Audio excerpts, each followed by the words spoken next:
C'est parti pour les Violets, 4e match de préparation, le coup d'envoi donné par les Toulousains. Et le bloc qui bouge bien, pourquoi pas, en allant chercher Caceres dans la surface, il n'y a pas de faute. Oh, c'est sévère, parce qu'il semblait être totalement licite ce duel à l'épaule. Shane Duffy qui reste un petit peu au sol.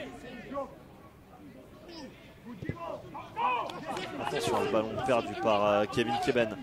Avec la faculté de projection bien sûr des Anglais pour aller solliciter du monde dans la surface de réparation. La sortie en 2 temps de Guillaume Rest qui fait la différence. Très bonne sortie du portier toulousain qui va pouvoir relancer les siens rapidement avec Christian Caceres qui s'appuie sur Ibrahim Sissoko. Le jeu qui va pouvoir repartir avec peut-être un peu plus de rythme. Mais finalement les Toulousains, fidèles à eux-mêmes, qui vont temporiser et replacer leurs attaques. Avec Logan Costa. La feinte, le leurre de Kevin Keben, c'est bien fait. Ce petit ballon par-dessus pour le défenseur toulousain, il est au duel. Il y a une main dans la surface de réparation, me semble-t-il. Ça n'est vu par personne. Ballon conservé par les Violets. Le jeu qui se poursuit. La défense des Anglais, ça revient. Récupéré par Vincent Siro qui va pouvoir chercher du monde. Il y a Adonayou qui se propose la tête peut-être, comme face au Werder Brême cette fois-ci. La lecture du gardien anglais qui permet à Norwich d'annihiler cette bonne action, ce bon temps fort des Violets. Et on va quand même revoir cette action parce que le geste juste de Kevin Keben qui s'était proposé. Oh, et la main évidemment, la main dans la surface de réparation de Shane Duffy, elle est absolument incontestable. Et Monsieur Selic qui indique la fin des 40 premières minutes, synonyme du premier tiers-temps. On a entendu les consignes de Moussa Diarra. Demander à Ado de fermer avec insistance. C'est ce qu'il a fait. Denis Genreau sollicité dans la profondeur. Gun qui sort des 2 points. Pas de faute si sur l'attaquant, sur le milieu de terrain. Ça n'est pas signalé. Ah, il avait l'air limite cette sortie d'Angus Gunn. Denis Genreau qui est resté au sol. Solide. Le milieu de terrain comme à son habitude. Mais là encore, ça aurait peut-être mérité autre chose. Allez, Christian Caceres entre 3 joueurs pour aller chercher Ibrahim Sissoko, côté gauche. Ibrahim Sissoko face à un défenseur, face à 2 défenseurs. La centre qui a enchaîné la tête au milieu de la surface de réparation. Ça revient dans les pieds de l'ailier Gabi Soiseau qui se propose au soutien en 2 temps avec Denis Genreau. Ça revient dans les pieds de Logan Costa qui va pouvoir frapper à son tour. Oh, ça passe à quelques centimètres du montant gauche d'Angus Gunn. Bonne séquence, bon temps fort des Violets. Le score ne bouge pas, mais ça montre une alternance et des intentions qui sont bonnes du côté du TFC. Allez, attention au corner en faveur des joueurs de Norwich. C'est frappé à destination de la tête de Vincent Siro qui dégage ça. Ça revient, frappé à ras de sol. Les joueurs anglais qui possèdent et qui conservent la possession du ballon. Les Violets qui peuvent repartir. Et là, il y a un 4 contre 2 à jouer. Ça peut être intéressant avec Adonayou. Il y a Caceres qui se propose à droite. Logan Costa qui est monté également. Adonayou qui temporise, mais l'attaquant japonais qui manque sa passe et qui commet une faute derrière.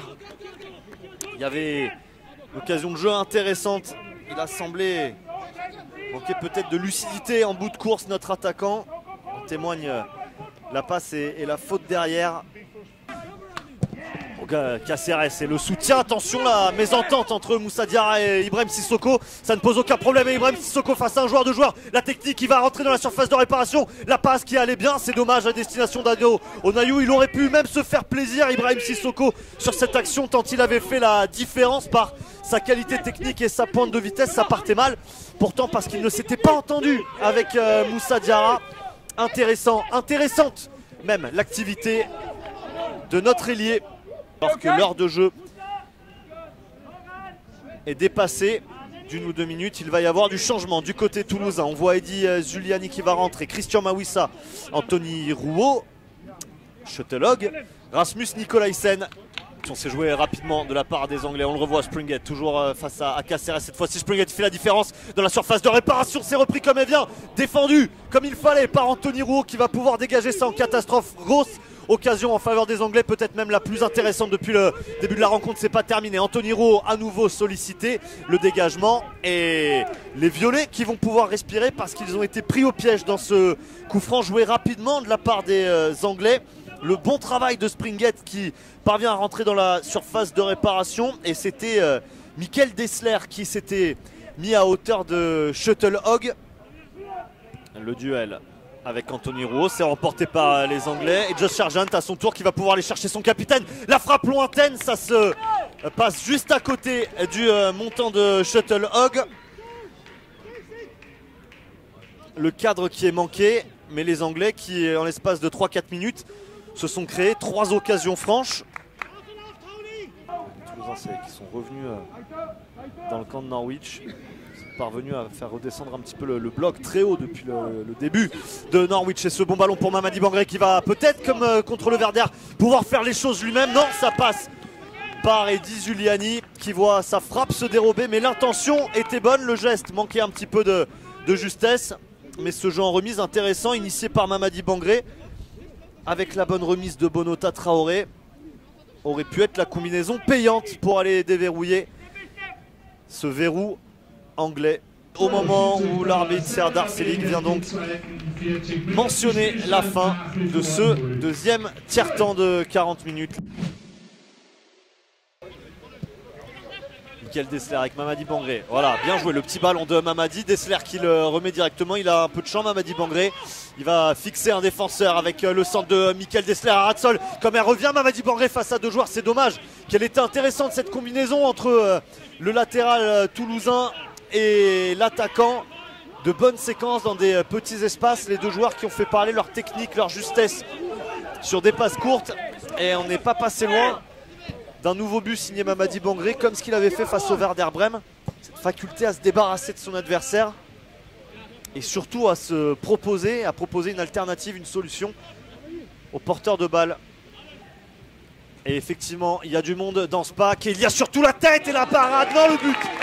La tête anglaise qui vient permettre de débloquer ce tableau d'affichage. On le disait, attention au coup de pied arrêté, attention au corner. On avait demandé de la densité dans le pack et c'est ce qui s'est très bien passé. Il n'a pas levé la tête, Gabriel Sara. C'est pas grave, ça peut repartir pour les joueurs de Norwich. Michael Dessler au duel et ça revient justement dans les pieds de Giannoulis dans la surface de réparation qui va chercher du soutien avec le Liam Gibbs qui manque sa petite louche. Grosse activité de Giannoulis. Et le bon ballon pour Liam Gibbs. Il va falloir avoir des yeux partout, faire attention, être solide au duel. C'est frappé directement et ça vient tromper une nouvelle fois Shuttle Hog. Les joueurs de Norwich qui décidément profitent des coups de pied arrêtés pour venir crucifier le Toulouse Football Club. La première fois c'était sur corner, cette fois-ci c'était direct, c'était puissant, c'était tendu. Et du même côté que le corner précédent, eh bien ça vient terminer au fond des filets de Shuttle Hog. Oh là, attention Anthony Rouault qui manque son tac, ça va permettre à Gibbs le 3e but qui était tout près en faveur de Norwich. Le long ballon à destination de Giannoulis. Ça reste dans l'air de jeu. Christian Mawissa au duel. Il y a du soutien derrière avec le centre à ras de terre. Comme elle vient, ça passe tout près du montant gauche de Shuttle Hog. Nouvel avertissement pour les Toulousains. Et c'était Christian Farsnart à nouveau. Le long ballon de Rasmus Nikolaisen à destination d'Eddy Zuliani. C'est récupéré par Clarisse Herbert qui va pouvoir frapper et qui va obliger Gunn à se détendre. Est-elle touchée? Elle ne l'est pas. L'initiative de Clarisse Herbert sur cette remise, ou en tout cas ce dégagement manqué. Frappe du gauche. Monsieur Serdar Çelik, l'arbitre de la rencontre, renvoie désormais les 2 équipes au petit vestiaire qui leur sont réservés après ces 3 tiers-temps de 40 minutes.